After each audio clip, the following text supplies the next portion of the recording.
Les médecins parlent de 50, 60 formes d'épilepsie, avec chaque fois des expressions différentes, des crises qui sont différentes.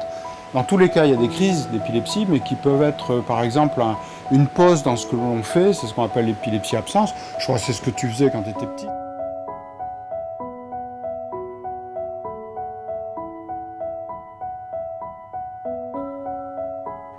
Au opposé, il va y avoir des grandes crises, des convulsions, des crises généralisées tonico-cloniques, comme on dit. Maman, pourquoi tu m'as pas dit que j'étais épileptique? Anna! Anna! Socorro, me puedo ayudar a alguien! Anna! Anna! Ah, mais elle fait une overdose là, non? Non, mais elle a fait... Épilepsie France est une association de patients reconnue d'utilité publique. Elle est nationale et on va dire qu'elle rayonne sur les 3/4 du territoire par des représentations territoriales. Alors, moi je suis déléguée départementale de cette association depuis 2006, en fait, depuis la création d'Épilepsie France. Je m'occupe essentiellement de la Charente-Maritime et des départements rattachés qui sont la Charente et les Deux-Sèvres. Mais en Deux-Sèvres, on a une correspondante locale et à La Rochelle, nous avons aussi un correspondant local avec des bénévoles qui sont très actifs. On est là pour soutenir les patients qui souffrent de cette maladie, leurs proches, les conseiller, les orienter, monter avec eux des dossiers MDPH parfois lorsque la maladie est trop invalidante. Et puis voilà, on est là pour tout ce qui est toutes sortes de questions qu'ils seraient amenés à nous poser par rapport à leur maladie.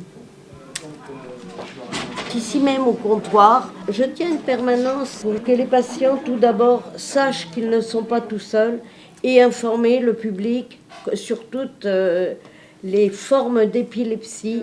L'épilepsie induit beaucoup d'isolement à cause de la souffrance que peuvent éprouver les patients et leurs familles.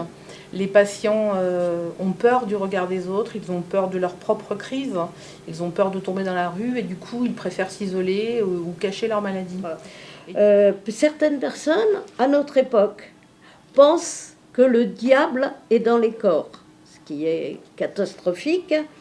D'autres disent les gens sont alcooliques ou ils sont drogués ou ils sont fous. Ce sont de véritables sornettes. Les enfants ne sont ni drogués ni alcooliques et pourtant ils souffrent des épilepsies. Alexandre Lafont est épileptique depuis l'âge de 14 ans.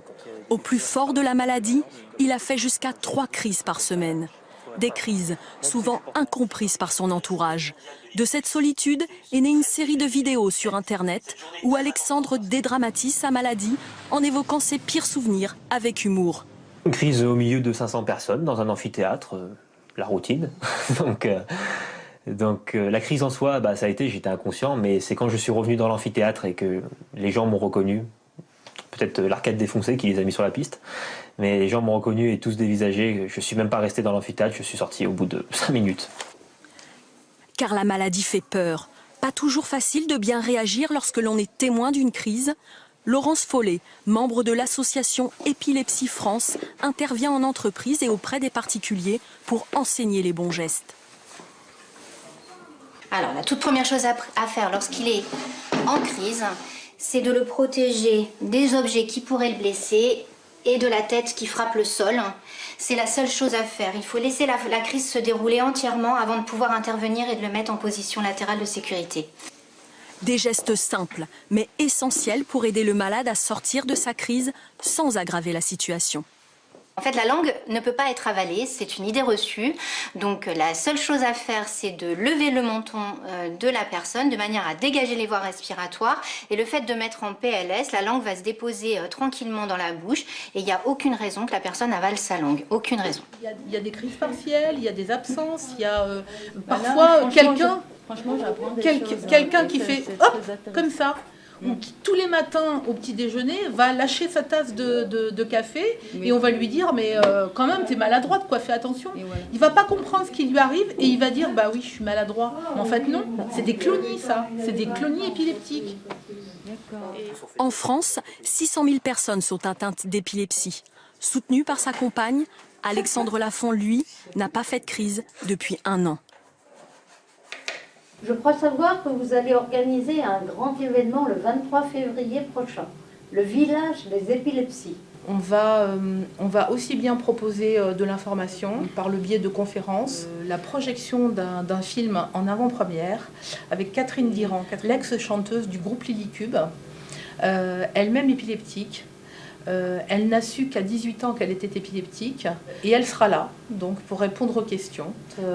Nous avons des élus, mais aussi nous aurons des stands de partenaires comme l'ADEI, l'UNAPI, qui sont des associations qui gèrent des établissements pouvant accueillir des personnes épileptiques, mais aussi Castelnouvelle, Toularouade, qui sont des centres qui accueillent des enfants épileptiques. On aura la Croix-Rouge, on aura Andy Chien, qui est une excellente association qui dresse les chiens, censés reconnaître une crise d'épilepsie avant qu'elle n'arrive.